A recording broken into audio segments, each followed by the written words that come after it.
Attentive readers will know that we have already put not one, but two 2015 Dodge Challenger SRT Hellcats through our typical barrage of tests, one equipped with a 6-speed manual transmission, the other an 8-speed automatic. For its second model year, Dodge left the powertrains untouched. This Challenger's blown 6.2-liter V8 still pushes the same tire-smoking 707 horsepower and 650 pounds-to-foot of torque to the rear wheels. Our test car had the optional, $2,995, 8-speed automatic that can swap ratios in as little as 160 milliseconds. So I put this essentially unchanged, approximately 2.25-ton beast through our tests again. To quote technical editor Casey Colwell, because it's a Hellcat. And because it's a Hellcat, our billet silver metallic test car attempted to make mincemeat of its rear tires at every opportunity. Seriously, this is a difficult car to launch on a sticky drag strip, let alone the public road-like conditions on which we test. Its launch traction is easily overwhelmed by the engine's massive amount of torque, despite our test car's sinister-looking 14-spoke, 20-inch wheels being wrapped in a set of sticky 275/40 Pirelli P0 summer tires, a $695 option. Good luck trying to launch a Hellcat riding on the standard all-season rubber. Next year's wide-body Hellcat ADR should pack more meat in its wheel wells. But if you tickle the throttle just right, the Hellcat delivers seriously heroic acceleration, much quicker than can be achieved with its built-in launch control feature. 0 to 60 miles per hour happens in 3.6 seconds, 100 miles per hour comes up in 7.8 seconds, and the quarter mile is covered in 11.7 seconds at 126 miles per hour, with the car's massive supercharger whining like a hive of angry bees the entire time. Those are the same times that we recorded for the 2015 edition with the automatic transmission, although 100 miles per hour took 0.2 seconds longer this time. Balancing the torque against the available traction is never quite exactly the same experience twice. Although standing start acceleration runs in the Hellcat are breathtaking, the real eye-widening happens once it's rolling. Top gear acceleration from 30 to 50 miles per hour and from 50 to 70 miles per hour happens in 1.8 and 2.3 seconds. Passing other traffic poses no worries beyond avoiding the attention of the local constabulary. Booting the gas pedal at anything less than triple-digit speeds goes something like this. The big coupe squats back, the transmission quickly kicks down to a lower gear, and the car rockets forward, its rear tires slipping and fighting to maintain contact with the road. Don't get behind in your steering. A tamer Hellcat experience can be found within the SRT performance pages of the car's standard 8.4-inch Uconnect touchscreen infotainment system. Here, owners can adjust the Hellcat's dampers, traction control, shifting, and horsepower settings. The latter function offers options to keep the stable doors open and let all 707 horses run free or to corral 207 of those ponies. The same settings can be accessed by swapping between the Hellcat's red and black proximity keys, the former defaults to the high horsepower mode and the latter to the less powerful option. Either way, the Hellcat remains a handful.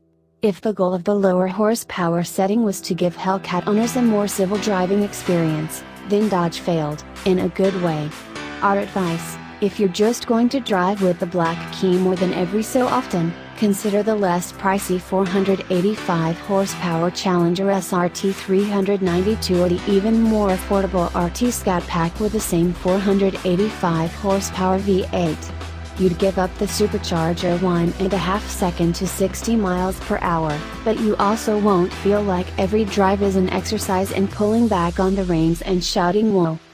While the horsepower may leave the impression that Dodge has created a one-trick pony car, all about epic straight-line pulls, the two-door proves to be a decent partner on winding roads, so long as you keep the pace a few notches below 4 out. You'd not expect so, seeing that the 6.2S iron block contributes to putting nearly 57% of the Hellcat's 4,493-pound curb weight on its front wheels. But the Hellcat's well-sorted suspension and quick, relatively talkative steering rack, 2.5 turns lock-to-lock, keep you in control during cornering.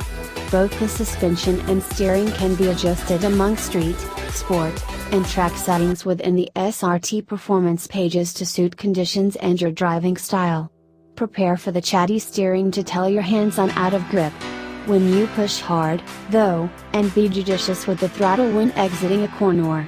The Hellcat's skid pad performance of 0.92 grams is nothing to scoff at, but both our long-term Ford Mustang GT and Chevrolet Camaro SS posted better figures, 0.94 grams and 0.98 grams, and we expect the forthcoming Mustang Shelby GT500 and Camaro ZL1 will generate even more lateral grip, in no small part because they're lighter cars. Thankfully, when the Hellcat's tires lose traction, they tend to do so predictably. Oversteer can generally be turned into a controlled drift, provided, once again, you don't boot the throttle too heavily, while understeer can be quelled with a tap of the Hellcat's big binders. The traction and stability control systems, which can be fully defeated for track play, also assist in keeping the Hellcat in check on the road.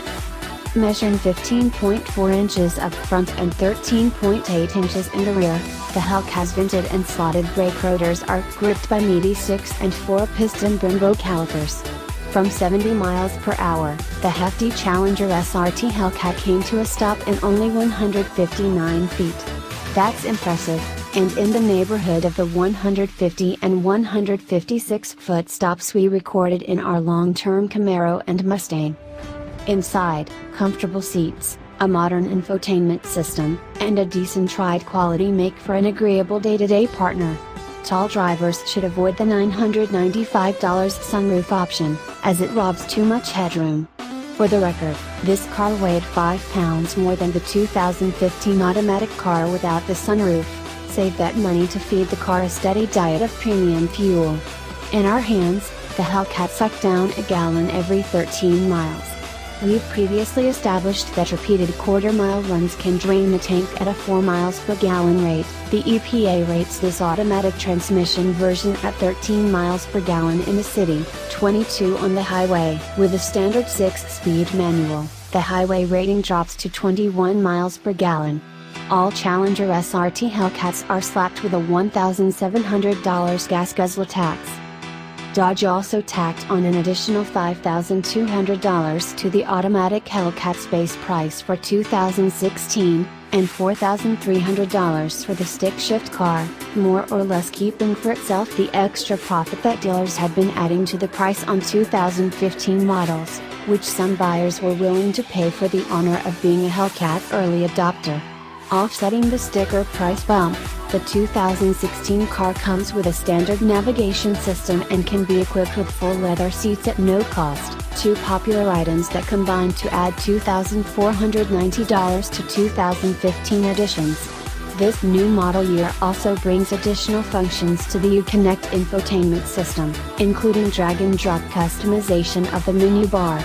Optional center stripes with a faux carbon fiber pattern and an available Go Mango orange paint scheme are new, too.